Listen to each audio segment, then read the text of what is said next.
These are African rhythms, passed down to us through ancient spirits. Feel the spirit, a unifying force. Come on, move with the spirit. Stand up, clap your hands. Groove with the rhythms, get down, get off. Welcome to Africa World Mail Project. I'm your host and producer, James Pope. Today, we are Internationalists, Prexy, Nesbitt, and the fight for African liberation with Martha Biondi and Prexy Nesbitt. Africa World Mail Project is next.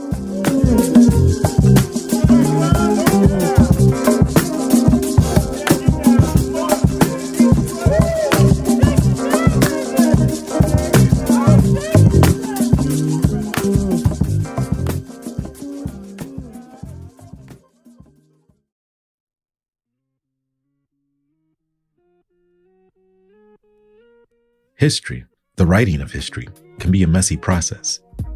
Movement history, that is an exploration and examination of the forces that constitute struggle, its successes and ongoing defeats, adds even more complexity to understanding the uses of history. This notion, when applied to Southern Africa's liberation struggles, is useful when attempting to delineate and extract frameworks for understanding the current conditions and building liberatory objectives, particularly if the objectives are motivated by the desire to not reconstitute past mistakes. The process to identifying where to extend and expand upon practices that were left incomplete and needed to continue struggle cannot negate the centrality of the impetus to tell no lies, claim no easy victories. This means, above all, developing the requisite historical consciousness to understand what was done in order to know what is to be done.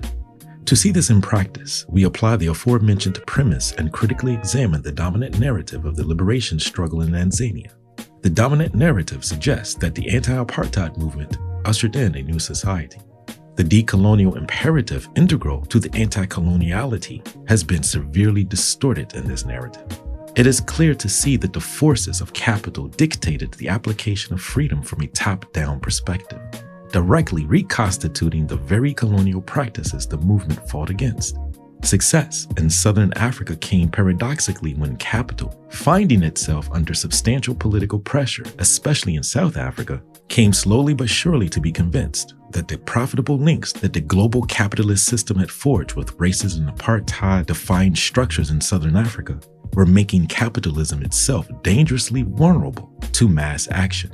And this in turn moved capital to reconsider its options and to admit to itself that its link to race-defined rule were now best understood as having been merely a contingent, time-bound tactic in its quest most centrally for class privilege and power.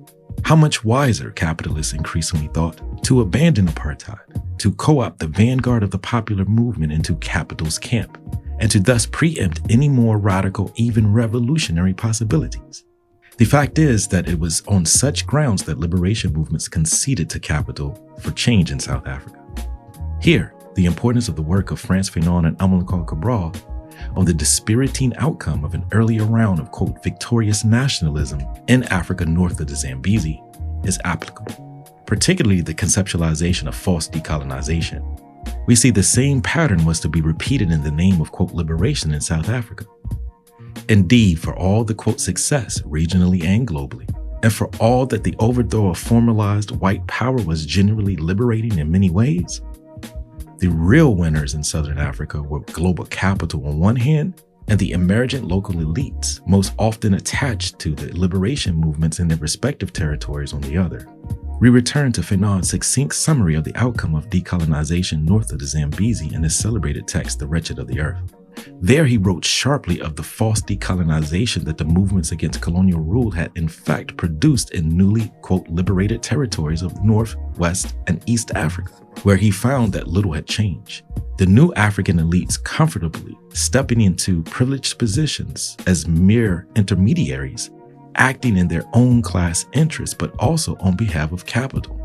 Fanon writes, the national middle class discovers its historic mission, that of intermediary.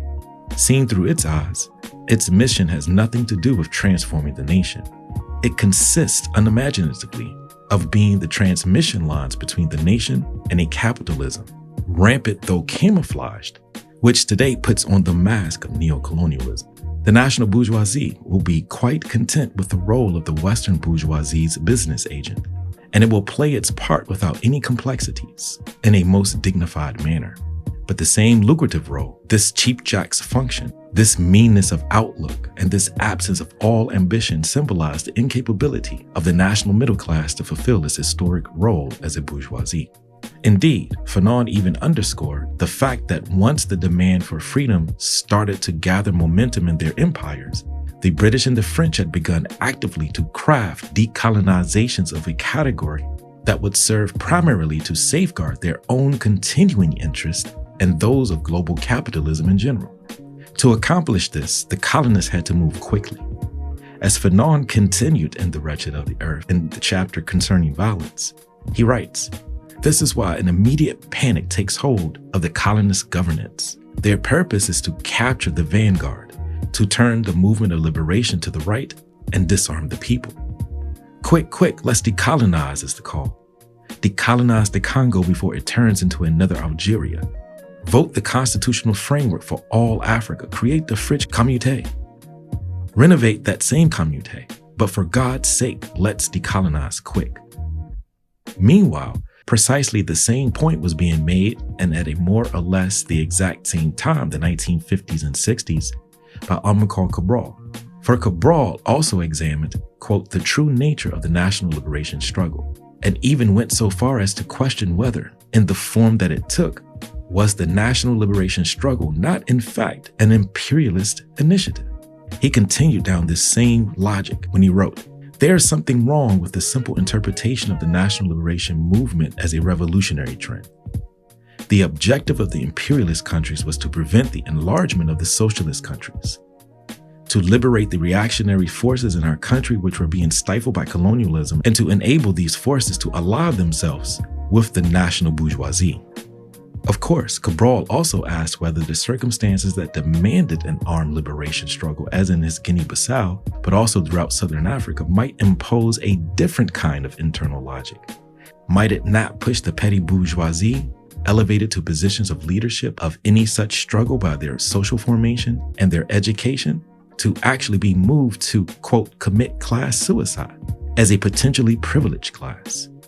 In fact, it was, and amongst supporters of the region's liberation elsewhere, to consider such thinking that would prompt many in the Southern African region, and amongst supporters of the region's liberation struggles elsewhere, to consider the possibility, even probability, that in the region, a more genuinely radical movement, socialist in orientation and firmly based in self-aware popular action, would emerge.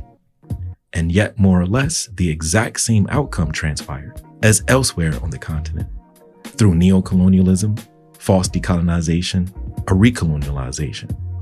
Not surprisingly, the implications of such an anticlimactic conclusion to struggle in Southern Africa also proved overwhelming for many in the global anti-apartheid movement.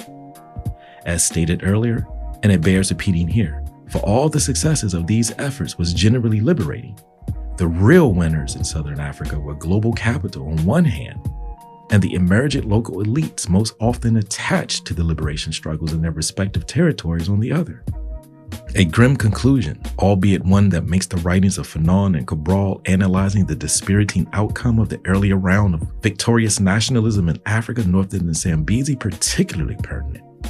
To bring more clarity to this perspective, Martha Biondi opens up a more intimate lens when examining South African liberation through her work, We Are Internationalists, Prexy Nesbitt, and the Fight for African Liberation, a political biography of Black Chicagoan Roselle Prexy Nesbitt Jr., who organized support for freedom struggles in Southern Africa from the 1960s to the 1990s and beyond. This work is in many ways also, as Martha writes, a tribute to and in memory of her husband, both of whom knew Prexy very well. But adding more clarity to our effort to building an historical consciousness that correctly provides the necessary frame to map and extract lessons from Southern African liberation movements, Biondi writes, in a jarring juxtaposition, as the Black freedom struggle toppled legal segregation in the 1960s. The segregation, political exclusion, land dispossession, and economic exploitation of Black people in South Africa, the system of apartheid was thriving. And deeply disturbing to many at the time, it was enabled and subsidized by American government and corporate support. Moreover, in violation of United Nations mandates, South Africa illegally occupied neighboring Southwest Africa, now known as Namibia. Rhodesia was another settler colonial society in Southern Africa, forcibly maintaining white rule and Black subjugation. And shoring up this extraordinary landscape of injustice and white hubris was Portugal's insistence on its right to rule over the peoples of Mozambique, Angola, and Guinea-Bissau. Portugal was the last remaining direct form of European colonial power in Africa at the time. The United States justified its diplomatic, economic, and military support for the apartheid and colonial regimes by claiming that they acted as bulwarks against the potential spread of Soviet influence or communism. The Cold War looms large in this story, as does the effort of grassroots organizers to push it off stage in favor of recognizing the legitimate claims for self-determination of still colonized people. The debacle in Vietnam, the American military defeat, and the revelations of government lies and slaughter of civilians pushed many in the late 1960s and 1970s to reject seeing global liberation struggles through a Cold War lens. Small but influential groups of activists, including veterans of the domestic iteration of the Black freedom struggle, began to shift their activist energies towards Southern Africa, finding new and creative ways to advance the struggles against Portuguese colonialism and white minority rule in Southern Africa. It is here we turn our attention to one of those activist organizers, Prexy Nesbitt. Biondi writes, rather than seeking to export a US-centric conceptualization of Black nationalism, Nesbitt and his collective were instead deeply influenced by the encounters with African anti-colonial thinkers and leaders, especially those from the African Party for Liberation of Guinea and Cape Verde, PAIGC, the Popular Movement for Liberation of Angola, MPLA, the African National Congress, ANC, and the Front for the Liberation of Mozambique, FRELIMO. Today, we are joined by Martha Biondi and Prexy Nesbitt, where we explore and contextualize. We are internationalists, Prexy Nesbitt and the fight for African liberation. Martha Biondi is Lorraine H. Morton Professor of Black Studies and Professor of History at Northwestern University, and author of The Black Revolution on Campus, and To Stand and Fight, The Struggle for Civil Rights in Post-War New York City. Born in Chicago, Illinois, Prexy Nesbitt was educated at Antioch College in Yellow Springs, Ohio, earning a degree in political science with a minor in 19th century Russian literature. He went on to attend the University of Dar es Salaam, Tanzania, Northwestern, and Columbia Universities. His work includes direct and indirect activity in 6 Southern African liberation movements: African National Congress, ANC, Mozambique Liberation Front, FRELIMO, Popular Movement for the Liberation of Angola, MPLA, Zimbabwe African People's Union, ZAPU, and the Zimbabwe African National Union, ZANU, the Southwest African People's Organization, SWAPO, as well as the African Party for the Independence of Guinea and Cape Verde, PAIGC.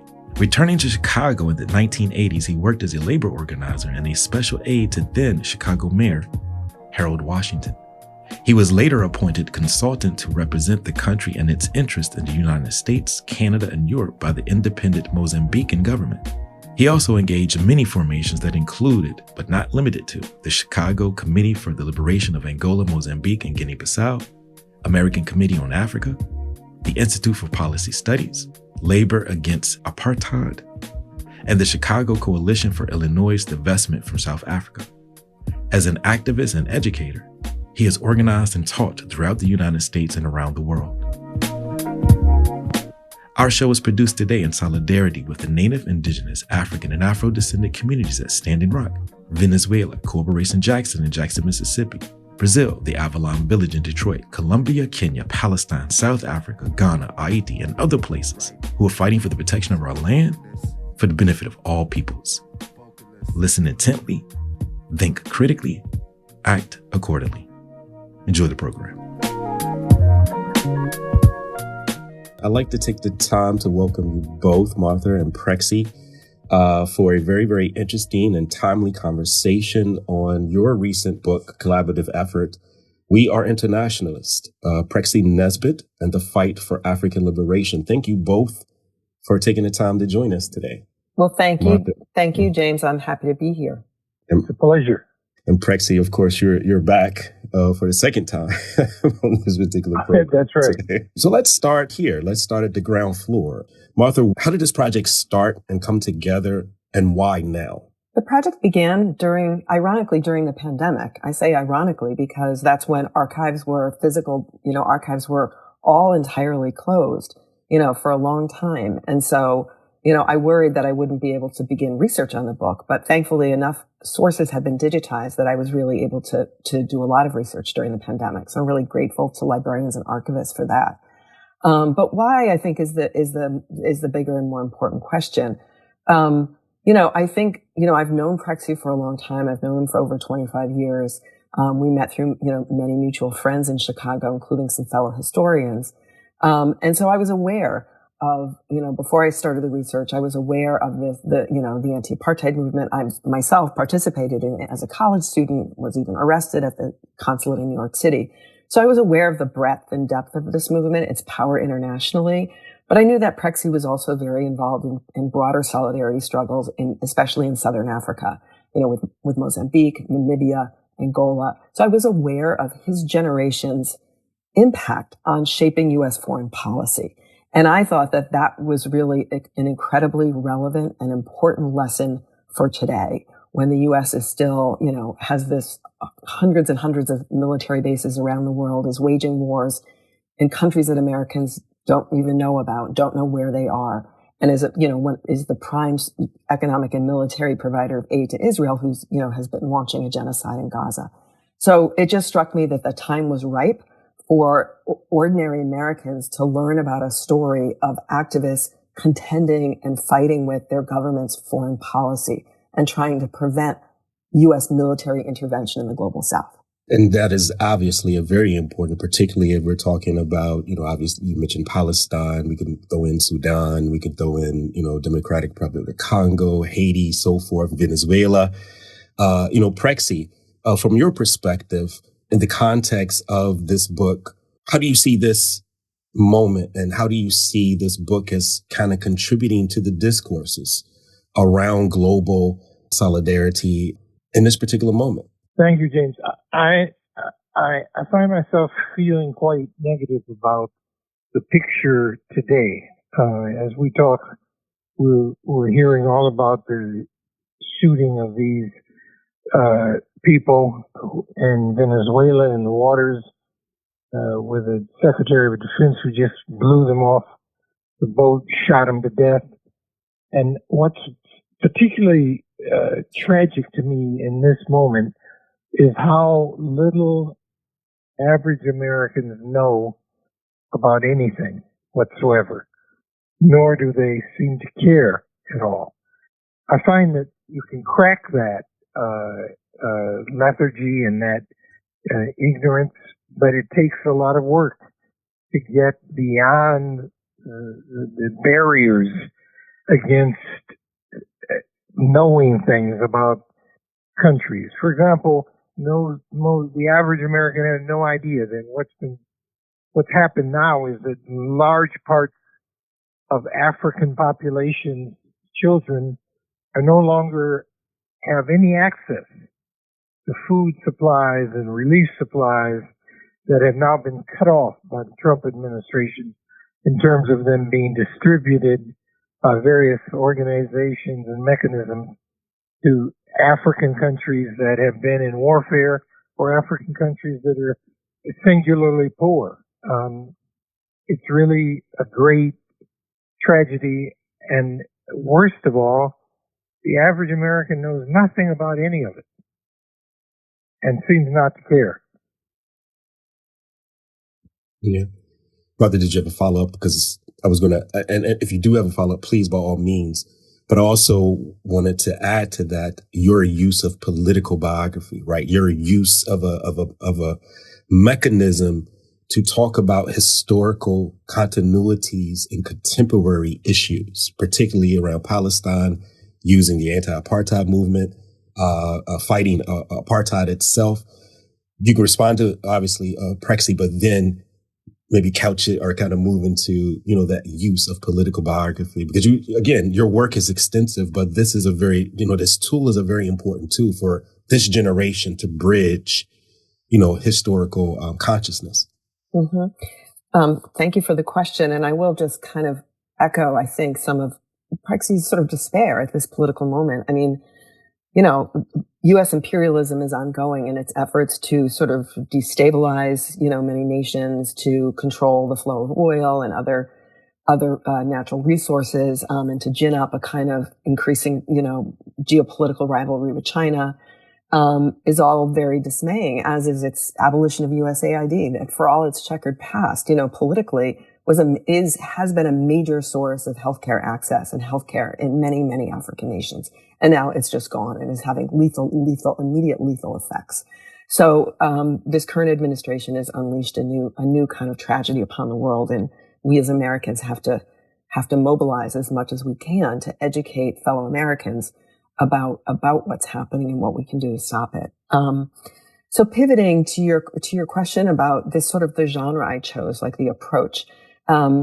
I really enjoyed doing a political biography because I got to, in some ways, Prexy's life trajectory as an organizer is so fascinating and so easily lends itself to this kind of story because he was, always committed to being part of a social movement and to building networks and to building dense webs of connections locally in Chicago and transnationally in Canada, Europe, Southern Africa, and elsewhere. So he seemed, he was a person that you could tell his story, which was remarkable, but then make that part of a broader narrative about a broader social movement. So in some ways, the first chapter, which tells the story of his childhood in an extended family, which was, I think, crucial to understanding his political formation, that's the only traditional biographical chapter in the book. And then it proceeds, right, to focus on the social movement, again, with Prexy as a through line, because I think the choices he made and the work he did was so impactful and so pivotal through this long arc from the 60s through the 1990s. The book really ends with the fall of apartheid and the first elections in 94 and the aftermath, but Prexy's sort of organizing and educating life, what has gone on and on ever since then. But the book really kind of goes from the 60s to the 90s. Yeah, and I was going to perfect segue into talking about the chapters. Yes, chapter 1 outlines Prexy's early development, engaging in that environment, which is also very important when we're talking about the intellectual development that is the fuel for one's praxis, particularly if we're talking about engaging in movement. And in this particular case, a global movement connecting continental Africans who are engaged in struggle, anti-colonialist movements, but also it's happening here in the context of the diaspora in the United States and also obviously in other particular places. So chapter 1 does that. Chapter 2 explores the ideological evolution in the U.S. African solidarity movement in the 1970s. We're going to come back to that. I'm very fascinated and particularly interested in those as someone who's also has one foot on campus, engaged in teaching, Africana studies, those type of things, but also someone who is very clear about developing, movement. How does movement inform what's happening in the classroom as well? So again, chapter 2, we're going to come back to that. And then chapter 3, of course, looks at, the breadth and depth of anti-apartheid, Prexy as a frame that widens the scope of the apartheid movement. And then, of course, Mozambique and the role of Prexy. And then chapter 5, which is the chapter we're going to go back to, kind of end our conversation or pause our conversation, what happened in that particular period? Because there's a dominant narrative of the anti-apartheid movement that basically kind of gives this kumbaya moment, Nelson Mandela was released, but there was a lot of things happening and Prexy was involved and knew of those things, talking about, some may say the compromise of releasing Nelson Mandela in order to not face the armed wing of the particularities of the youth who are rising up, Black consciousness, so forth and so on. So those things become important as well. So, Prexy, your connections and this political biography that Martha has kind of developed, you were very instrumental in bringing African liberation leaders to Chicago as well as a practice. Could you talk a little bit more about the importance of that Pan-African connection, the face-to-face, community-to-community? Again, a lot of this is coming out of your development. You grew up in this, this connective, a collective and communal environment. Talk about that as a practice.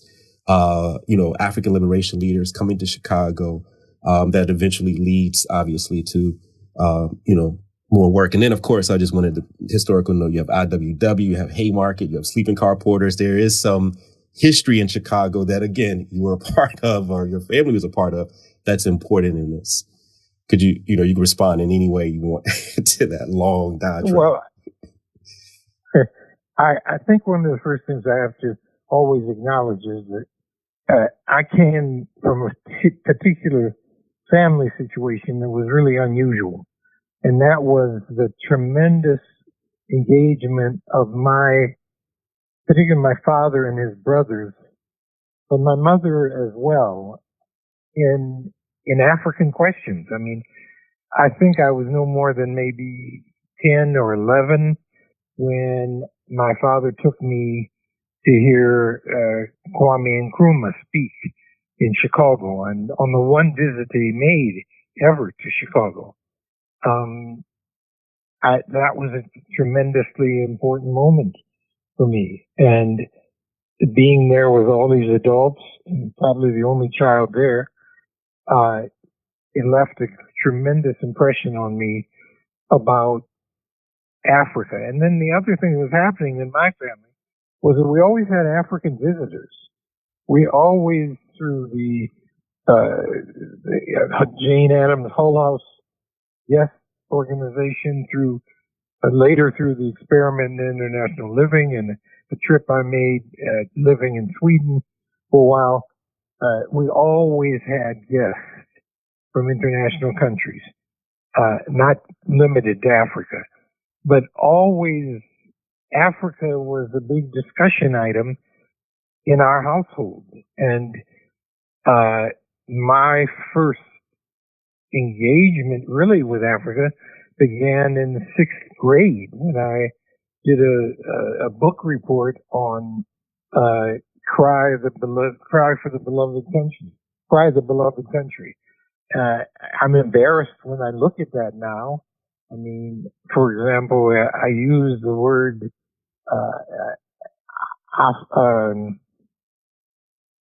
I use the negative word for Africans throughout in this report because that's the way that it had been written up by the author of the book, Cry the Beloved Country.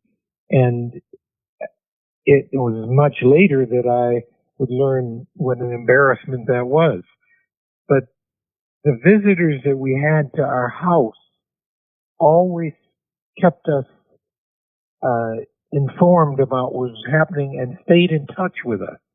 That was a very, very important thing. So that when I finally make my first trip to Africa as a student at Antioch College in Yellow Springs, Ohio, and I go to study in Dar es Salaam, Tanzania, I had the full support and backing of my family and of the college.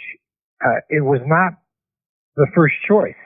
I wanted to go to what was then known as Rhodesia, and I was accepted to go into the program, but then suddenly the college gets a note from the Rhodesian government that they had been informed by the FBI of the United States that I could not go to Rhodesia. And the college, this is about 2 weeks before I'm supposed to leave, it presses all these panic buttons, and they find out there's a new university starting in Dar es Salaam, Tanzania. And so I go with no preparation to Dar es Salaam, Tanzania to go to start a year's study there with probably some of the most amazing faculty that ever would be around. They become very famous, that faculty. Of course, the most famous is maybe Walter Rodney. I didn't get to study under Walter, but he was around and his presence was already felt by 1965. And I did get to work with incredible scholars like Irene Brown, whose husband was the Tanzanian government's attorney general. And through him, I got to meet Mwalimu Julius Nyerere. I got to be part of a demonstration that the students had against the Rhodesian government. And I'll never forget that as we were being punished, allegedly, by the government of Tanzania for what we had taken over the Rhodesian embassy, I was the only one who could drive the Rhodesian car, which we stole from the place, and I drove it. And then we were all arrested and taken up to back to the university to be, quote, punished by the president. And he came up there, and from the beginning of his talk to the end, I could see the twinkle in his eye. And as he left the gym where we were all forced to sit on the floor and listen to him, he looked at me and he said, "Are you the African American one?" I said, "Yes." And he knelt over and he gave me this big wink. And then I knew that, in fact, they were really supportive of everything we'd done. That was eye-opening for me. I was very involved later in activities at Antioch College, which was a very proactive college. So all of that fed into my becoming a force including starting a chapter to get rid of any involvement with South Africa at Antioch College. And I think one thing, if I can jump in, James, thank you. One thing I would add to Prexy's, powerful remarks, that really illustrate what an extraordinary childhood he had and adolescence, was the fact that he met in Chicago in his childhood Eduardo Mondlane, who was the first president of the Mozambique Liberation Front, an extraordinary person who was studying at Northwestern University in a doctoral program, and got married in Prexy's family's church on the West Side, a very, very important church that Prexy's family helped to integrate after they moved into the Lawndale neighborhood. That church married Eduardo Mondlane because the pastor there, the minister Ed Hawley, had gone to college. They both were at Oberlin together previously, and so they were friends. And then also that church, Prexy's family's church on the west side of Chicago, became the organizing base for Martin Luther King and the Southern Christian Leadership Conference when they did their kind of civil rights in Chicago campaign in the summer of 1966. So when Prexy got back from his junior year abroad in Dar es Salaam, Tanzania, his mother, on his mother's urging, got involved and went to the church and got involved in helping Martin Luther King and the other members of SCLC in their fights to desegregate, in particular, Chicago real estate.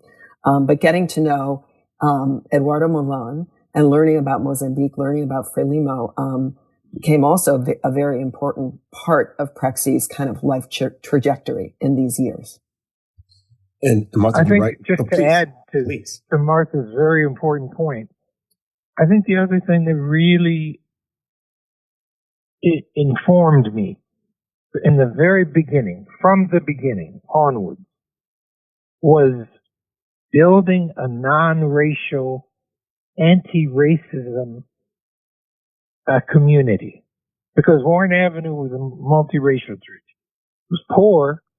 It was first largely Puerto Rican, because large Puerto Rican community had moved into that part of Chicago. So it had bilingual services. And a lot of Mexicans also came to the church. And one of the things that was part of that church, including Eduardo's marriage to a white woman from Indiana, whose family was completely opposed to her marrying Eduardo. And so Eduardo's relationship to those other families, like the Nesbitt family, in the church was very important. And it was a relationship that just never ended for me.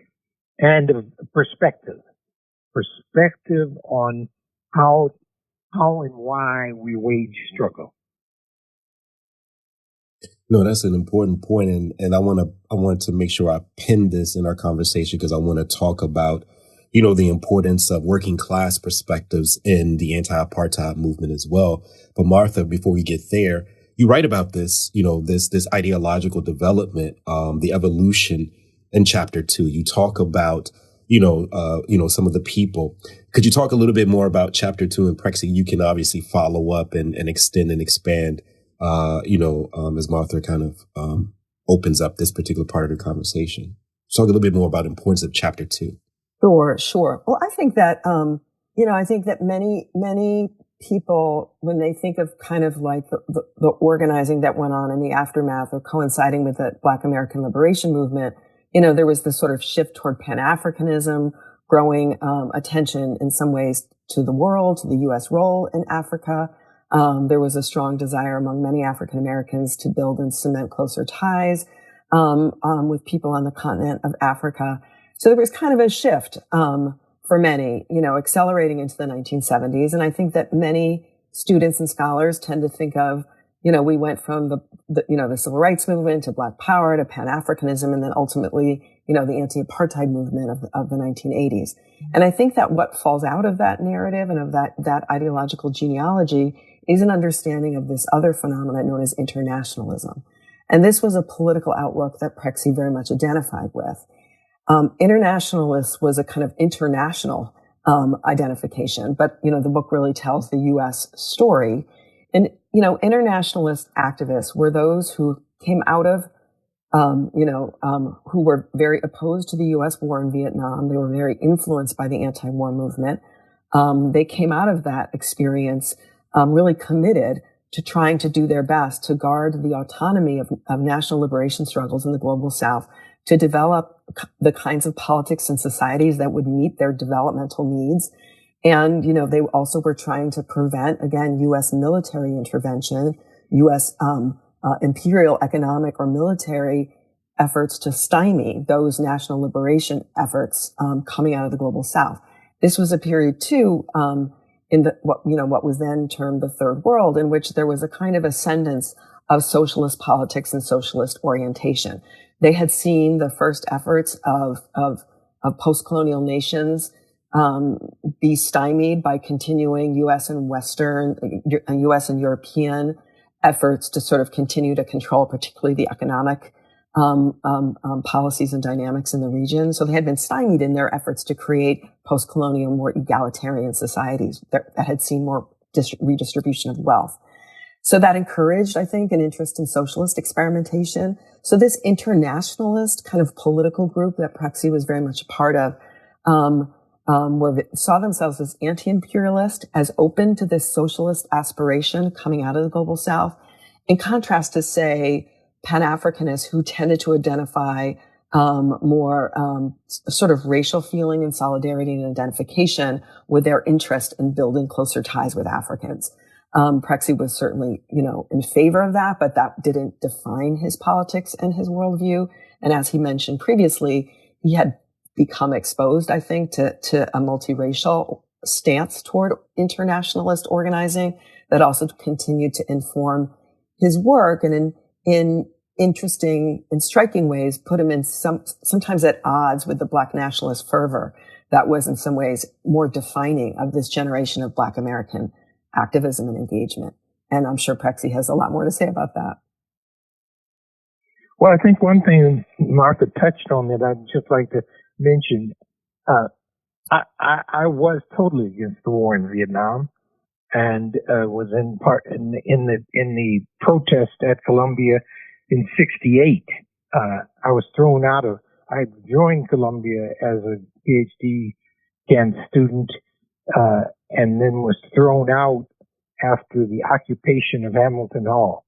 I had not been involved in organizing that. I was one of maybe 2 or 3 graduate students, and I was just sitting in the library when some people told me, well, Black students have kicked the white students out of Hamilton Hall, and Black students are now occupying Hamilton Hall. Come and join us. So I did go and join them. And as no sooner I got involved in that and got thrown out of Columbia University, I also got drafted and was adamantly opposed to the war in Vietnam and had actually tried to get the black student position in Hamilton Hall to not just be about Harlem and objecting to Columbia's expansion into Harlem. I wanted them to also object to Columbia's contribution to the war effort and to the killing of all these Vietnamese people that we were seeing so daily and so dramatically. And I got drafted, and selective service started looking for me all over Chicago and other places. My lawyer, by the way, was a man named Bob Van Leeuwen, who later would do the wonderful film Luta Continua, The Struggle Continues, and he helped to get me out of the country. But I was in touch already with the Mozambique Liberation Front and wanted to join them. I wanted to fight with Frelimo. He said, "No way. How is your Makua? How is your Makonde? Can you name all of the rivers up in northern Mozambique?" I said, "No, I don't know any of that." So they said, well, what you can do is work with us, and work with us in terms of education, which we view as a crucial part of the struggle for liberation in Mozambique. And so I was supposed to do that. However, it got thrown into all kinds of complications because of the fact that the World Council of Churches and Church World Service financed me to go and join Mozambique. Very complicated process. And I then had to go and work for a brief period in Kenya. And the Kenya episode of my life was a very revealing one, but not one that I talk a lot about and is written about it very much, because I go and work in Kenya and unearth all kind of corruption in the Kenyan government and get banned, literally banned from Kenya, thrown out of the country, sent down to Dar es Salaam in the company of a whole lot of Pan-Africanist Congress combatants who had also been thrown out of Kenya. A lot of that kind of stuff happened in those days. And I get to be very involved in the politics of Kenya and Tanzania. The other thing that happened in London was that I got to be exposed to some extraordinary and pivotal people like C.L.R. James. I mean, I had time with C.L.R. James and his wife. I had time with Walter Rodney and Pat. I had time with Basil Davidson. I worked for his committee.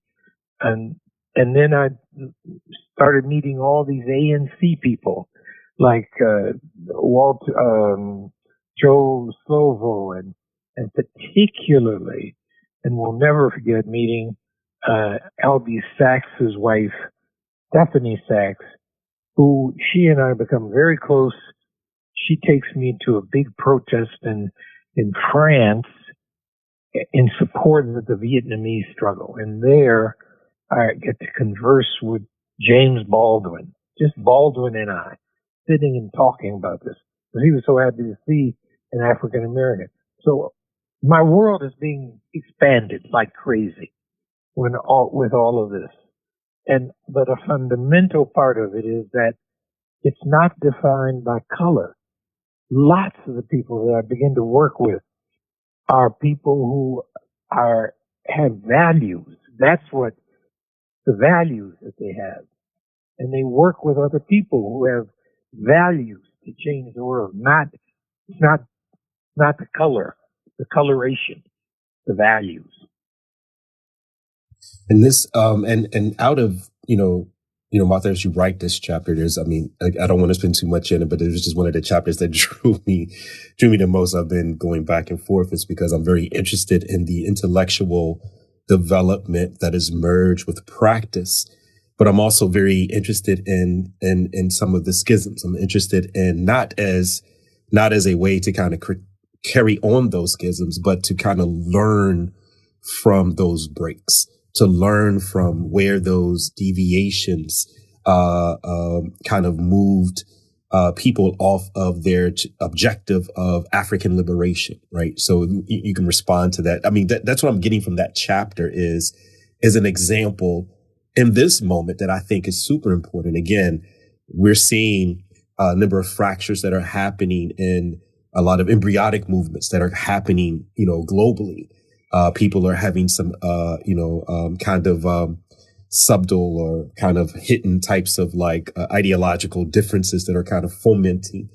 Could you talk a little bit more about the importance of laying that out? And what is it that you would like for people to actually, when they're reading this, is it that to learn from that mistake, to learn from being able to figure out, as Prexy is saying, how we move beyond the barriers of limited conceptualizations of our ideological tendencies, so to speak.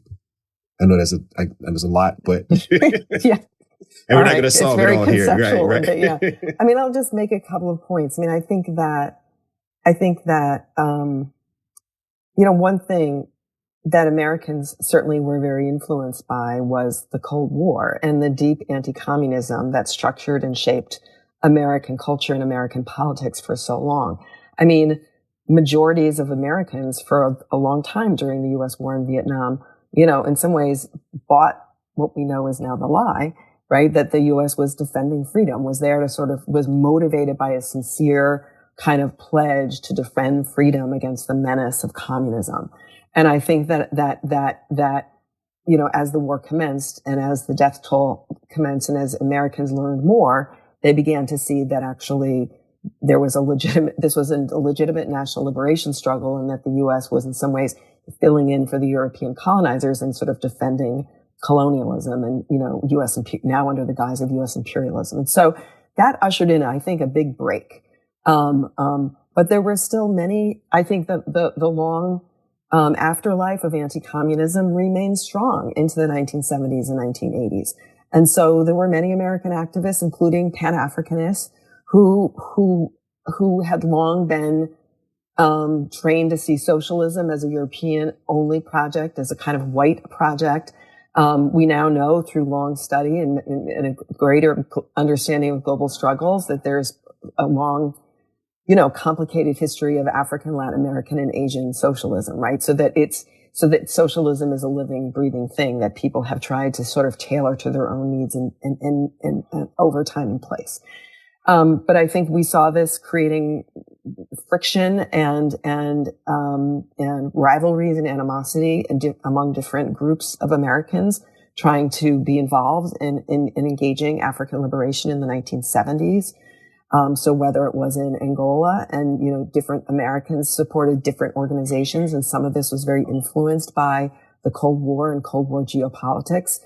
I think Prexy, in his orbit, tried to, in some ways, bring some humility and modesty and be attentive to what were the needs of people on the ground in these countries and in these fights and in these organizations. And how could Americans, instead of Americans sort of being arrogant and bringing their view of the world, how could Americans be open and responsive to what their needs were? And sometimes they said, we want you to build a multiracial movement to sort of influence and shape U.S. foreign policy. So, because that's what they felt was appropriate in that time and place, I think Prexy and his allies felt that that's what they had to do.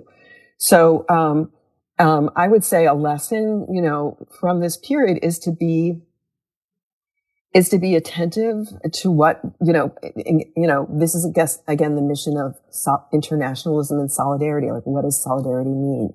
It means to being both true to your own values, right? Of course, you can never abandon your own values, but you have to be attentive to what the needs are on the ground in this society that's typically under siege, and needs material support, needs political support, and so on.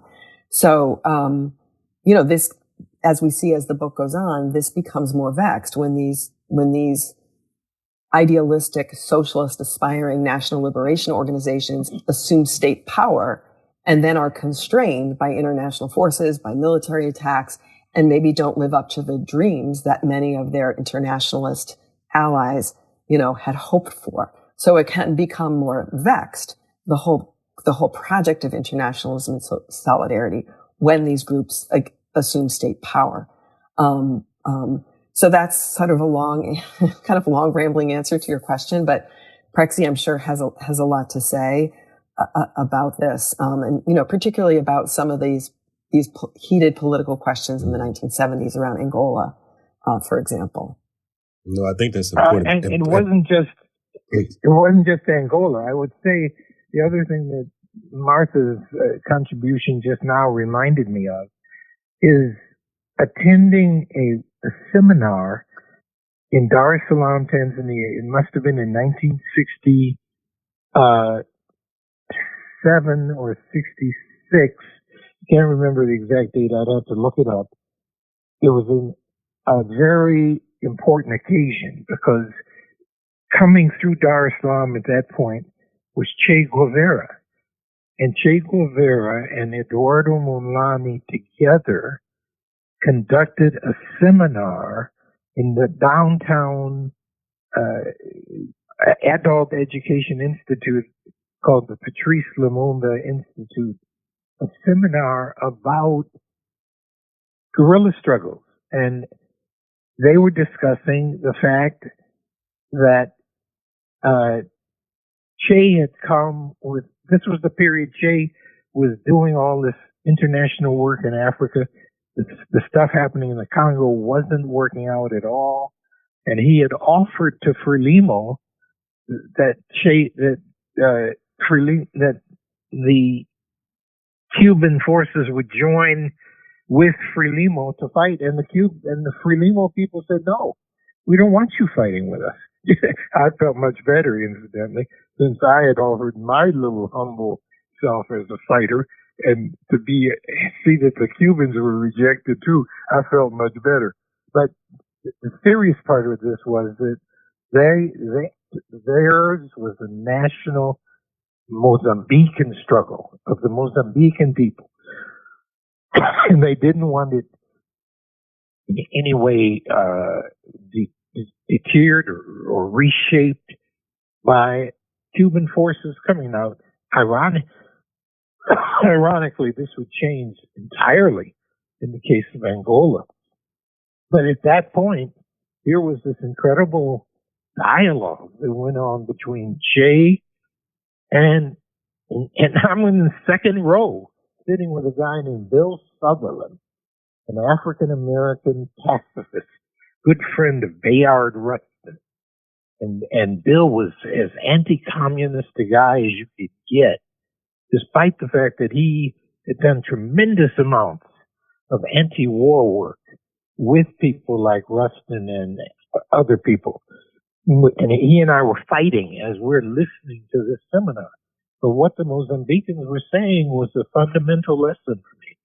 And that lesson was that their definition of who the enemy was and how they would stick to that definition, that they were not fighting against white people, they were fighting against Portuguese colonialism and against the agents of colonialism, who could be Mozambican, they could be Portuguese, they could be American.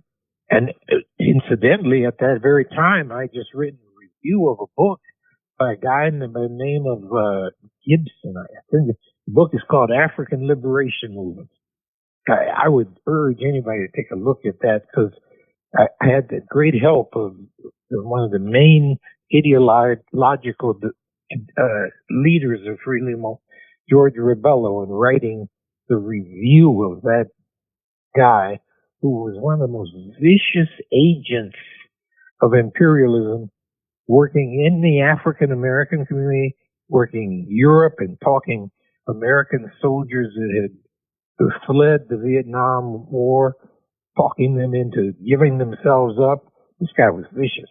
At any rate, that occasion was a great moment for me. I'm sorry, I'm being a bit too long-winded.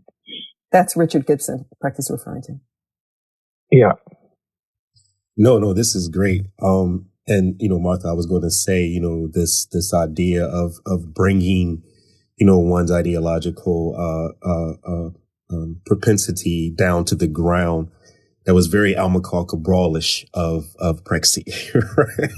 And Prexy, of course, having, met Amilcar Cabral. Could you talk a little bit about, some of those influences, right? Because again, what Martha was actually, talking about is these intellectual influences, because folk are fighting on the ground, but at the same time, there are people thinking about strategy. There are people thinking about building, structures of movements and how that should be, rooted in the material realities of the people that you're fighting with. So could you could respond to that if you want, or if you, all right, I invite you to respond to that. Let me say that. I invite you to respond. Okay.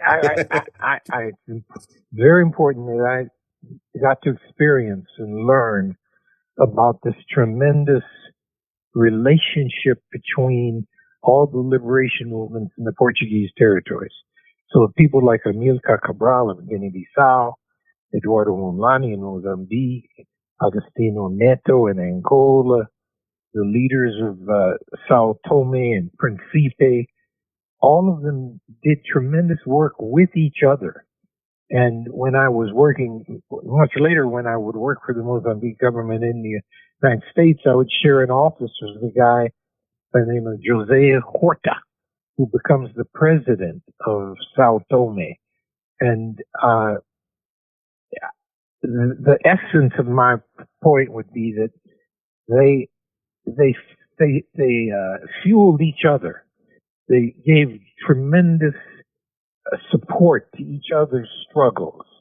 And I remember a very wonderful story was when my sister substituted for me, going around New York listening to Amilcar Cabral.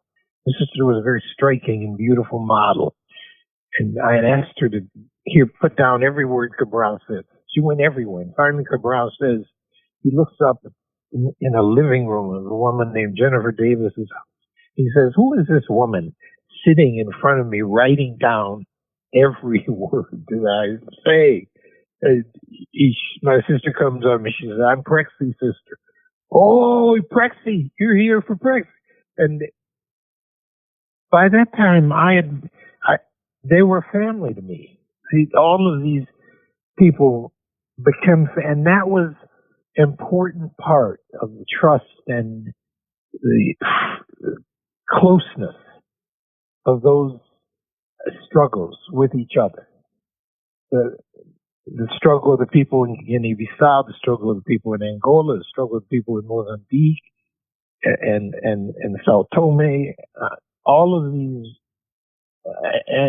were all integrally related to one another. And then they assumed further the further family of the people in South Africa who were fighting and depended on the solidarity they got from the people in Mozambique and in Angola.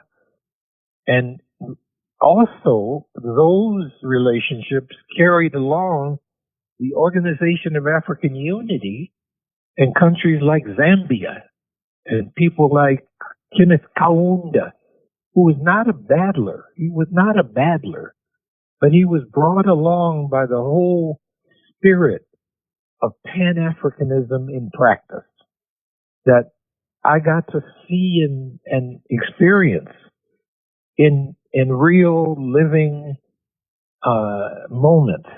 It was, and I think that's one of the things that much later, and I don't want to go too far apart, but in the African festival, the meeting of African organizations that took place in Dar es Salaam, the famous meeting, one of the differences was that many of the folks coming from my people, coming from the States, had never experienced that kind of living solidarity. It's one that is very costly, but it's very real, and you grow from it all the time.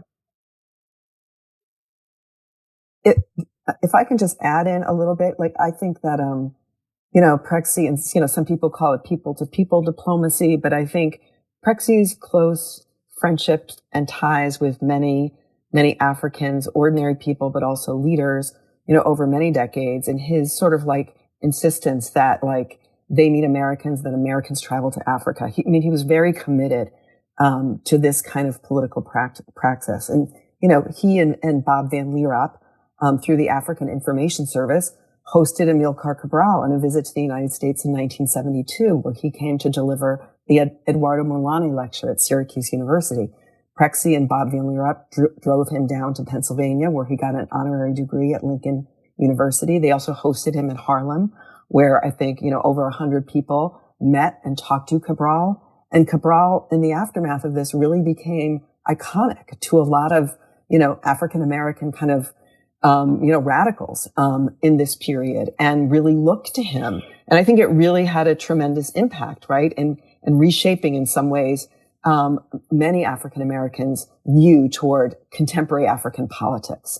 So this visit by Cabral that Prexy was instrumental in sort of hosting, I think, is an example of that. Another example of that is when the very important South African trade unionist, a woman named Nomonde Ngubo, her and Prexy crisscrossed the state of Kansas. And was it 1985 or 1986? Because that was the state of Nancy Kassenbaum, a crucial person, a Republican on the Senate Foreign Relations Committee. And they were trying to split the GOP because they were trying to pass sanctions against apartheid in Congress. And they knew Reagan was going to, was opposed to this. They were trying to sort of split the GOP, and they saw Kassenbaum as a potential person they could push in favor of sanctions. So Prexy said crisscrossing the state with this South African woman trade unionist was critical to influencing the position of many people in Kansas who didn't know about this far off country and what apartheid was really like. And hearing it firsthand from her was critical to a grassroots sort of swell of pressure on their U.S. senator to vote in favor of sanctions. So that was another critical example. And then there were many more when Prexy was trying to build more U.S. awareness and solidarity for the post-colonial independent nation of Mozambique that was then under siege by South African-backed counterinsurgency. So whether it was Graça Machel, who played a critical role in building, trying to build awareness globally about her young nation, but other visiting Mozambicans that Prexy hosted. And I don't know, Prexy, if you want to say anything more about that. I just want to say in regards to the contribution made by that wonderful South African trade unionist and organizer, Nomonde Ngubo, that what really became famous as we drove all around Kansas was her voice and her singing. And we'd get into a town and be met by some committee of church people or school people who were going to be hosting us later. And the first question they'd ask is Nomonde going to sing?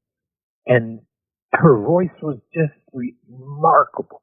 But those people in Kansas, part of them swinging Nancy Kassenbaum into supporting the passage of the progressive legislation was their love of listening to this South African song and music by Nomonde Ngubo. Nomonde died later of HIV/AIDS and in South Africa, but she was a force. She was a force. It was such a privilege to be the person that really just drove her around and introduced her at all these incredible meetings. And Prexy also hosted the great Mozambican artist Malangatana in Chicago. And I want to say, too, that, one thing I think is unfortunately missing from a lot of studies of Harold Washington was the extent of his support for these global solidarity movements. His time in the mayor's office coincided with the divestment movement, the anti-apartheid movement. This was a time when the ANC and SWAPO were on the terrorist list by the Reagan administration. And Harold Washington, Mayor Washington, was giving them keys to City Hall. He was welcoming them. And really, Mayor Washington's solidarity helped make Chicago a kind of center of internationalism in these years. I was working for Harold in that period, and Harold saw me reading through a manuscript that I had written, Apartheid in Our Living Room. And he said, "What is that? Is that something you wrote?" I said, "Yeah." He said, "How come you didn't get me a copy of that? I want to read that book." And he did. he took the time and he read it very carefully and critically. It was my first indication of how big a man Harold was. And the Mozambicans recognized this later, because I was in Mozambique when Harold died. The Mozambicans they have no money. They just have no money. It's a poor, poor country. They got me a first-class air ticket to get back for the funeral for Harold Washington. People's lives matter immensely to people in Africa in a way that I don't think we really do a good enough job of that in this country. No, thank you. Thank you for that. And to piggyback, thank you, Martha, for, you might be reading my notes. You may be looking through my computer, looking at my notes. I was going to talk about the African Information Service and that trip of Cabral to an HBCU, Lincoln University. I think this is where he gives the speech. Is it National Liberation and Culture or Weapon as a Theory? I think he gave Weapon as a Theory at Syracuse. But these speeches that he gives, right. Yeah. And so this becomes very important in laying out some of the, the fundamental strategy, objectives, and intellectual or ideological parameters of movement and people's places in movement, particularly as well. As I mentioned, I hope we have a few more minutes because we didn't get to chapter 5. But I also want to kind of plug in here too.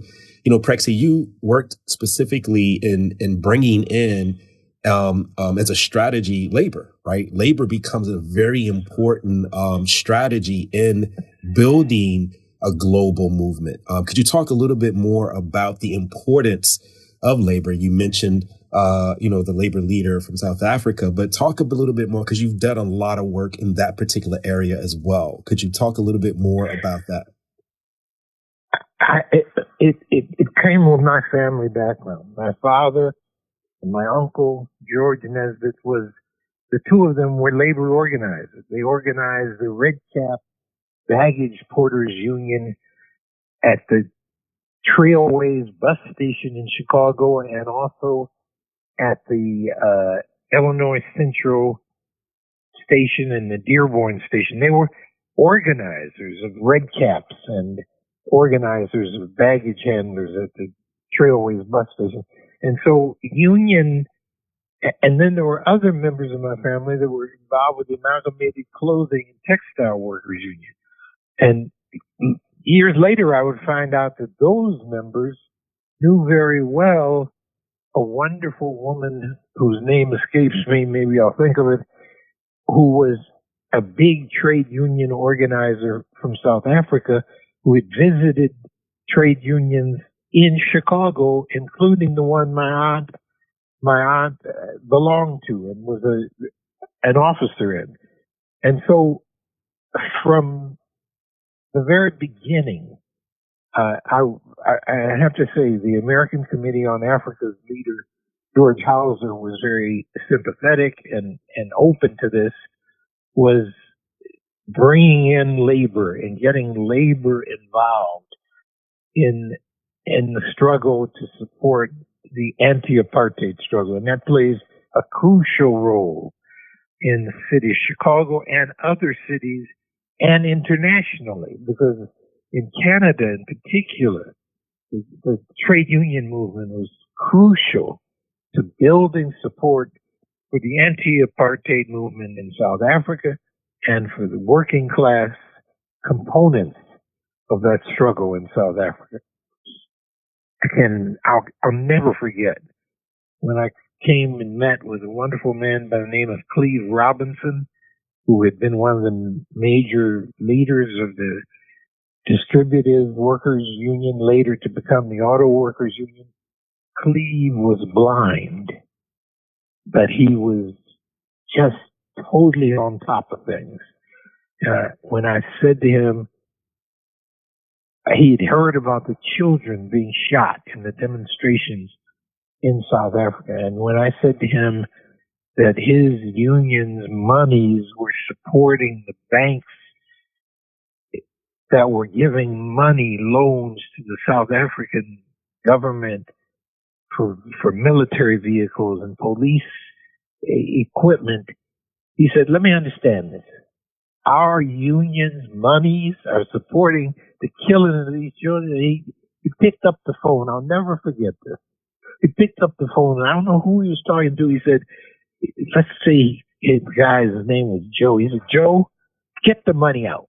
I want every damn cent we got involved in Manny, Manufacturers Hanover, Citicorp, any of those banks making loans. Every cent I want out by the end of this week. It was just so heartening to work with people like that, because they fundamentally were moved by the struggle. Prexy played a pivotal role when he was the co-coordinator of the campaign against bank loans to South Africa in the late 1970s, based in New York City.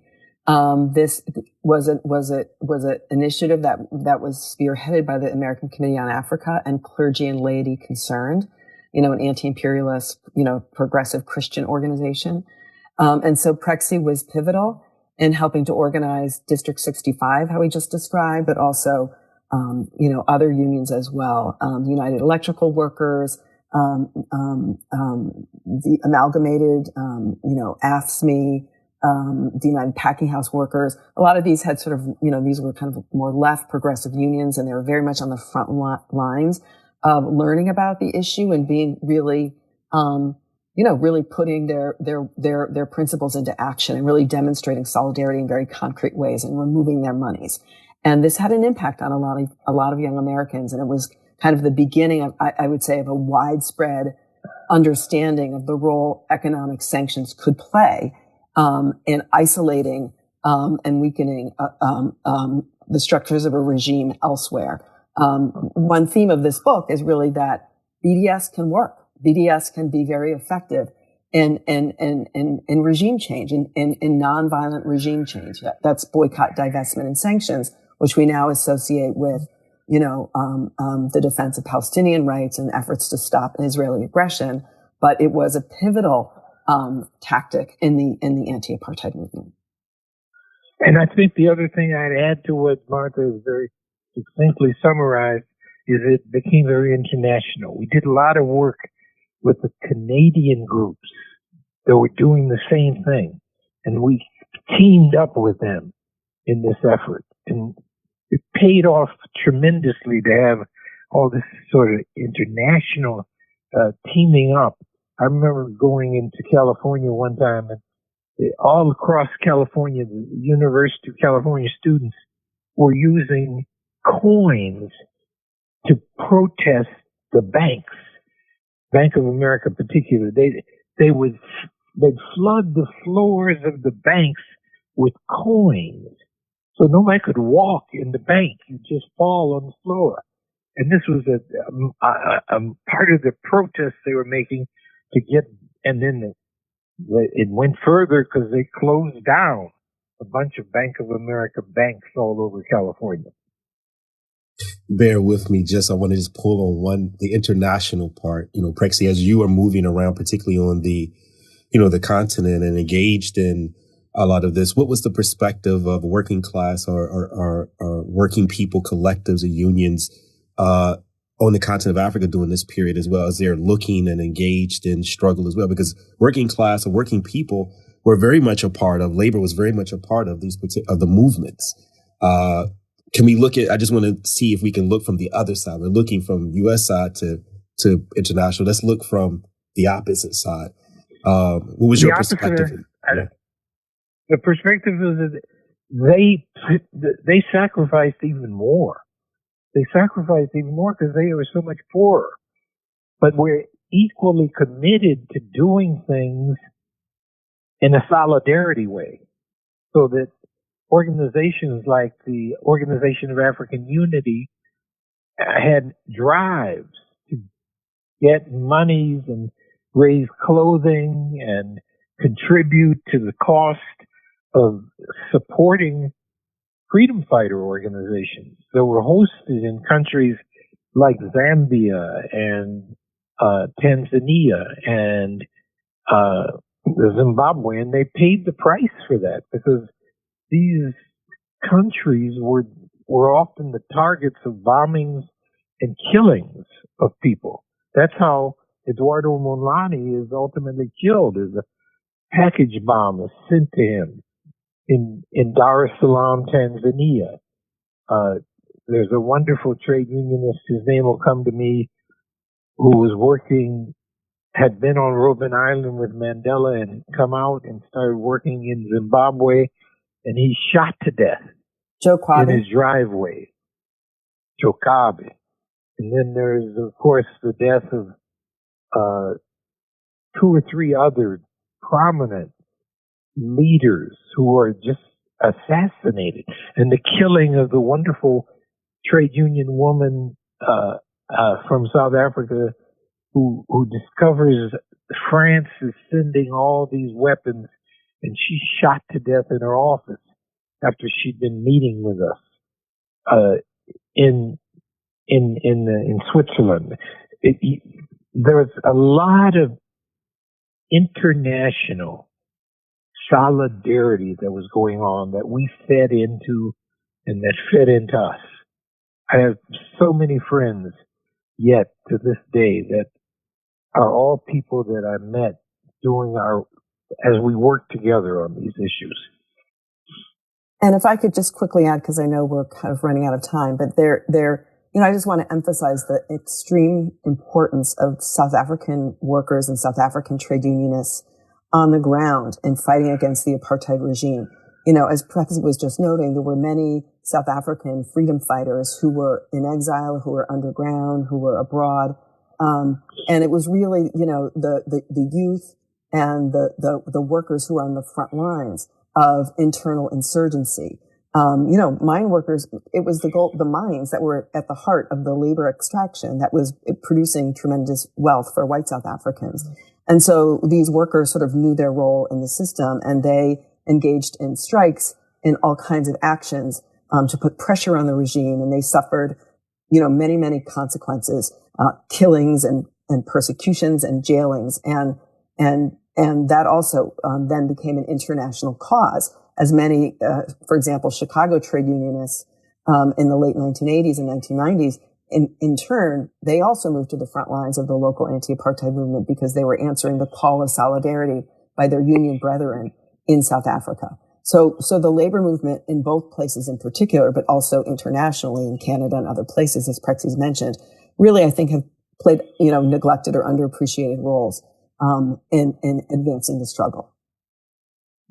And I think that the one other quick point, mm-hmm. it is beyond galling to all of us to have this current president welcoming all these Boers, these white South African Afrikaners, welcoming only them into the United States. This is a galling, disgusting, I can't even begin to describe how angry it makes me every time I read it. And Americans don't even understand it. They don't understand how galling and how brutal an act. It's just an insanely vicious act by this president. No, that's right. There's like 5 more things, but we're going to pause. We're going to try to pause. Dulcie September, I believe, is there's a documentary. The woman who was shot to death in Paris. That's right. She discovered and was getting ready to expose entirely France's role in providing weaponry for the South African regime. As they were saying, they were doing opposite, right? The story, the story of, before we leave, and I know I'm trying to be mindful of you all the time. I actually have a little bit of time because today our classes have ended, so I don't have classes. But I just wanted to touch a little bit on chapter 5, Martha. You write this and you contextualize what is happening in the region and also globally in the South African region, because I think that this is important in the context of the narrative of the anti-apartheid struggle, because there was a response of the regime of escalation of violence and attempts to maneuver global capital, was attempting to undermine. Of course, Nelson Mandela had been released, and then of course there's an attempt to organize society post-apartheid. But again, there probably isn't a post in front of apartheid, meaning, we probably can, get there, but you can respond to that in any way. But just, really talk about, how chapter 5 is a pivotal kind of chapter that leads into chapter 6, where, we're thinking about like the long, of the impacts or the implications of this movement and the book itself. But, could you talk a little bit about chapter 5 and stuff? Sure. And I invite Prexy to chime in and jump in where, when he wants. So the release from prison of Nelson Mandela in 1990, right? At this period, and then, the elections in 1994, it really happened at a very fateful time in U.S. and global history.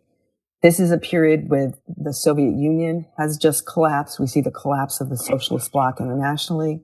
This is also considered kind of, by scholars to be a moment of the heyday of neoliberalism in the U.S. and abroad, which is kind of this ideology that capitalism on steroids is the only way, and that unions are a problem, and that, the markets know best for everything, and that, that government efforts to build safety nets or robust social insurance system should be rolled back, that privatization is key. Markets know everything, and socialism is sort of ideologically very, very discredited. And so, this very much contravenes the whole platform that the ANC had embraced for years. One of healthcare and housing for all and redistribution, and, an active role for the state in the economy and seeing to that.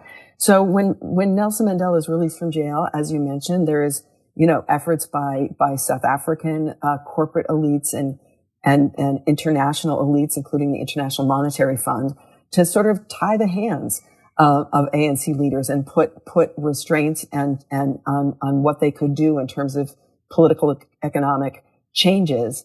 And they even did this before the elections. There's a major agreement that the IMF reaches with the transitional government before 1994.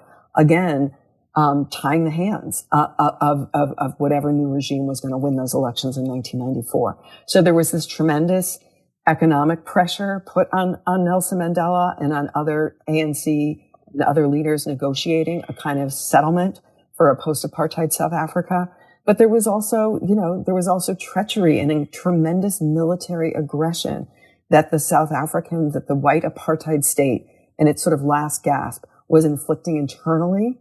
It was really trying to foment violent conflict between, the UDF, the ANC insurgents, and also the violence between them and the Inkatha party led by Buthelezi, in KwaZulu. So there was this internal violence that they were labeling black on black violence, and that's how the international press was reporting it.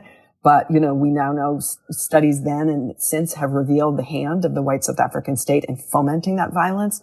But they were also fomenting tremendous violence in the region. The apartheid state was trying to topple the government of Angola. They were trying to topple the government of Mozambique.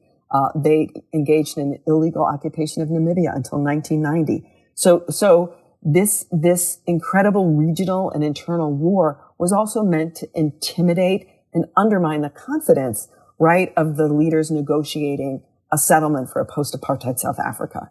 So it was a very, very fraught, hazardous, precarious time. And Prexy, lived it deeply and was very involved in trying to continue the pressure from the United States to win the best deal that the ANC could at this moment. And also at the same time, critique it, right? To provide warnings, warnings of. And that's important to state because Prexy and his comrades were prescient in their warnings, and they were warning from the beginning the dangers of following this kind of neoliberal path and being held hostage by the IMF and I'm making some of these major concessions. So, Prexy, do you want to add to that at all? I just want to add to it. I think that there was a real effort at a national response in this country that was also people working with our Canadian friends and neighbors, and that it was also at the same time that Mandela was trying to make a visit to the United States to thank the people in the United States for all that they had done. And all of that was very, very challenging and interesting period. There's a film that covers some of the Chicago story quite well. I can't remember the title of it. It's a woman, Martha, you know who I'm talking about, who's up Mandela. there in Northwestern. Yep, it's called Mandela in Chicago. It's a great film. Yeah, and it's in it, although you wouldn't recognize this, actually comes to an ending with kind of a reconciliation between two very different perspectives on doing solidarity work. And that was the nationalists who had allied themselves with the Pan-Africanist Congress, reconciled and came around to working closely with those of us who were working with the ANC and Nelson Mandela. And there is a coming together inside of this in Chicago, a city that has real notoriety in South Africa as being a very important scene of ideological struggle and political struggle for the South African struggle, but also for the U.S. struggle too. So it's a great film for people to take a look at. I want to just pause the conversation, because if I say one more thing, we're going to continue another 30 minutes or so. We all don't have time for that. I just wanted to get Prexy to give you and also Martha to give you some closing comments. And again, I want to make sure, even though this conversation, we were trying to contextualize some of the ideas and concepts and arguments, in Martha, this collaborative effort of the book called We Are Internationalists, Prexy, Nesbitt, and the Fight for African Liberation. And we're trying to extend and, provide a more robust and also encourage people to go out and get it. Because again, we didn't cover everything, on purpose, because obviously we want people to engage the work and do some study for themselves. But what are some of closing comments? Because again, there's a chapter here I didn't talk about too much because I wanted Prexy to kind of give those kind of live comments on, which is chapter 6, which is the continuation of the struggle. Like, particularly, some closing comments, Prexy, and then of course, Martha, you talk about reflections on solidarity in the neoliberal age, Aluta Continua, which is the last chapter. Could you talk a little bit, give us some live closing comments for this conversation, from your perspective? Of course, if people look at South Africa, there's a big land question. Obviously, there's the shack dwellers movement. There's a lot of things that are happening that are implications of a lot of the things we're talking about historically, but have a contemporary impact right now. But Prexy, your closing comments in any way possible that you want to do, Martha, please.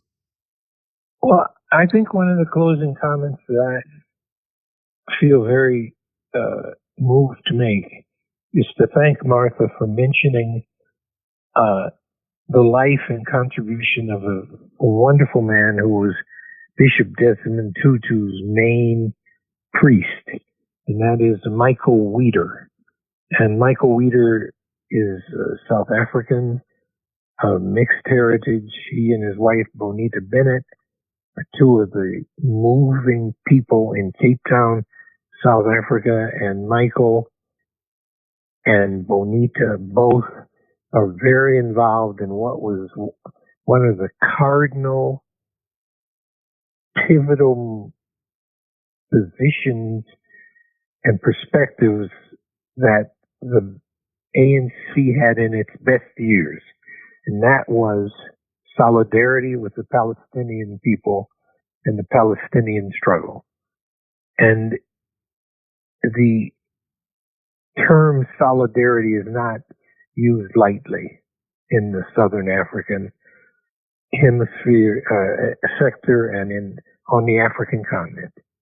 Solidarity is something people take totally to their heart, and I can get upset now thinking about the ways in which I heard Nelson Mandela, who we called Madiba all the time, talk about the Palestinian struggle and what it meant, and how crucial it was that South African people and others all over the world do for the Palestinians what had been done for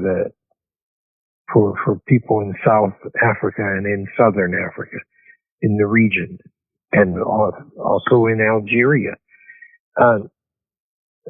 Our looking out for each other is a fundamental religious concept, but it's a fundamental political concept. We look out for each other.